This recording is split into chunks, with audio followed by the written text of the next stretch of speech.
पातळ पोह्यांचा चिवडा बनवण्यासाठी पातळ पोहे 1 किलो मंद आचेवर 15 मिनिटं भाजून घेतले, चाळून घेतले.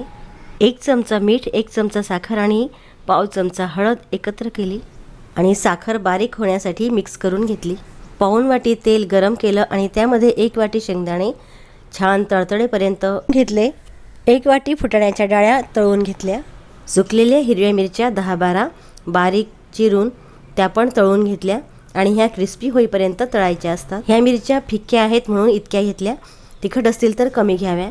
1 वाटी कढीपत्ता पण तळून घेतला. हे सर्व तळलेले पदार्थ गरम गरम पोह्यांवर घातले आणि छान मिक्स केले. तेलाची आच बंद करून हिंग घातला, मोहरी आणि जिरे घातले आणि त्यानंतर गरम तेलात मीठ, हळद आणि साखरेचे मिश्रण घातले आणि ते सर्व पोह्यांवर घालून छान मिक्स केले.